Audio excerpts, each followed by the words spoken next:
በነገው ዕለት ሰማይ በሚከፈትበት ቀን ምንድነው መጸለይ ያለብን? እንደዚሁም ስጋ ወደሙ ብንቀበል ይሻላል ወይንስ ጠበል ብንጠመቅ?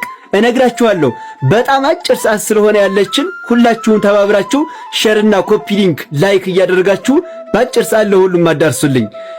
ብዙዎቻችሁ በውስጥ መስመር እንደጻፋችሁልኝ ማለት ነው በነገው ዕለት ስጋ ወደሙ ለመቀበል አስቤ ነበር፣ ነገር ግን አንተ ጠበል ተጠመቁ ስትለይ ግራ ገባኝ፣ እንደው የትኛውን ባረግ ይሻላል እያላችሁ ጽፋችሁልኛል።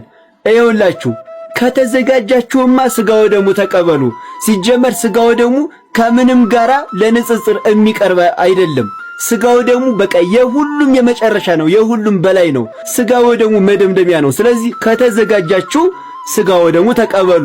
ነገር ግን ስጋ ወደሙ እንደው ዝም ብላችሁ ተነስታችሁ የምትቀበሉት አይደለም። ምን ይፈልጋል? ዝግጅት ይፈልጋል ማለት ነው። ካልተዘጋጃችሁ ደግሞ ጸበላችሁን ተጠመቁ። እንደዚሁም ነገ ምን ብንጸልይ ይሻላል እያላችሁ ጠይቃችሁኛል። ይኸውላችሁ መዝሙረ ዳዊት ያላችሁ መዝሙረ ዳዊትና ውዳሴ ማርያም በደንብ አርጋችሁ ጸልዩ። በደንብ አርጋችሁ። መዝሙረ ዳዊት የሌላችሁ ደግሞ ውዳሴ ማርያም ቢሆን በፍጹም ነገ ሳትጸልዩ እንዳትሉ ማለት ነው። እስኪ ሁላችሁም ኮመንት ላይ አምላኬ ሆይ ጸሎቴን ተቀበለው እያላችሁ ጻፉልኝ። ሰማይ የሚከፈትበት ቀን ማለት ምስጢር የሚገለጥበት ጸሎት የሚያርግበት ቀን ነው እና ሁላችሁም ጸሎቴን ተቀበለው እያላችሁ ጻፉልኝ። እና ደግሞ ወደ ጊሽ ክርስቶስ ሰምራ ለመጓዝ እኛ ጋር የተመዘገባችሁ ሰዎች ይሄንን ዳዊት ይዘንላችሁ እንምጣ፣ አጋጣሚ ካስፈልጋችሁ ማለት ነው።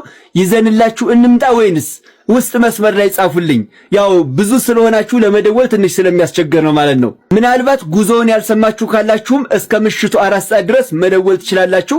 በ0961 21 21 21 ላይ ደውሉና ያው መመዝገብ ትችላላችሁ እስከ ምሽቱ 4 ሰዓት ማለት ነው። በነገራችን ላይ ይሄ ስልክ ወደ ቁልቢ ገብርኤል፣ ዘብር ገብርኤል እንደዚሁም ሐዋሳ ገብርኤል መጓዝ ለምትፈልጉ ሰዎችም ያገለግላችኋል። ደውሉልን።